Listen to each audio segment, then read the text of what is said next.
সদ্য ভূমিষ্ঠ জাতকের নিথর মরদেহের পাশে বসে অপলক দৃষ্টিতে তাকিয়ে হতভাগ্য বাবা। সব ঠিকঠাক থাকলে আগামী 22 এপ্রিল পৃথিবীর আলো দেখার কথা ছিল এই শিশুর। তার আগেই নিভে গেল প্রাণপ্রদীপ।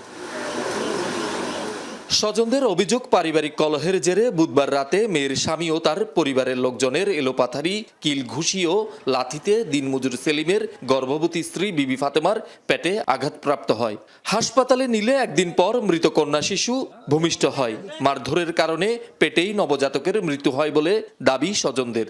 ইতারা মনে করে যে বাচ্চা হবো আমার, খাবামো আমি, কিন্তু খেতারা এটা অপমান মনে করি আর পরিবারের লোক সবসময় মারধর করে। আমি বলে বুড়া বয়সে বলে বাচ্চা হয়েছে, বুড়া বয়সে বাচ্চা কি খেলে আর হয়েছে আর কোনো কি আর না এতালা বলে সবসময় নির্যাতন করতে আছে। আর এলো বাজারে ওনাকে পেটে লাথি টাথি দিছে মানে বাচ্চাটা লাথিটা দিছে যে পেটে উনি তো প্রেগনেন্ট মানুষ, লাথি দিছে। লাথির লগে এখানেও ভাঙিয়েছে, মাথা ঠুলি নরম নরম করি এলাইছে, ঘুষি মারছে ঘুষির লগে আর হেডের আতরি বড় বাড়ে গেছে।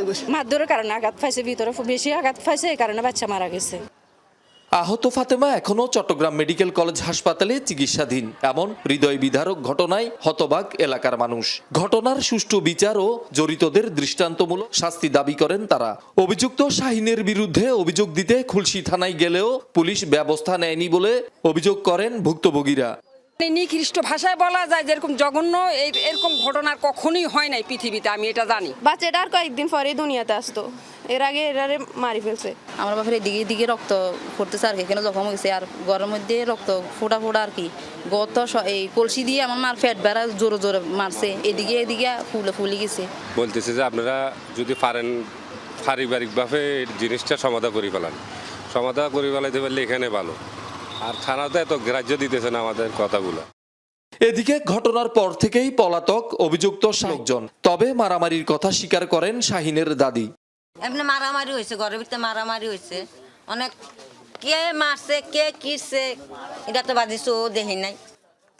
মামলা না নেওয়ার অভিযোগ অস্বীকার করে দ্রুত ব্যবস্থা নেওয়া হবে বলে জানিয়েছে পুলিশ। দরকার সবকিছু মামলা হবে, যা দরকার সবকিছু হবে। এখানে মানে গাফিলতি করার কোনো কিছু নাই। এখানে তবু আমি থানায় গিয়ে আর একটু বিস্তারিত বলতে পারবো, বাসায় থানায় গিয়ে বিস্তারিত বলতে পারবো। সেলিম ফাতেমা দম্পতির 4 কন্যার মধ্যে অভিযুক্ত শাহিন ছোট মেয়ের স্বামী।